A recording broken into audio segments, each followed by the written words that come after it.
Hello friends, welcome back to the new video. In this video guys, I will show you guys how can you off this color filter setting guys. You can see guys, every color is different.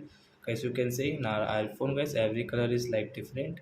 So I don't worry guys, in this video guys, I will show you guys how can you off this color filter setting in iPhone guys. You can see guys, YouTube color and Instagram color and White Studio color and my phone color guys, everything color has changed. So I don't worry guys, I will show you guys how to off this color filter in iPhone.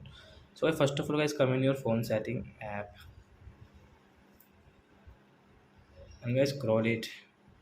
Guys click on this accessibility setting. Guys click on third one, display and text size, and guys scroll it, and guys click on color filters, and guys you can off this color filter from here guys.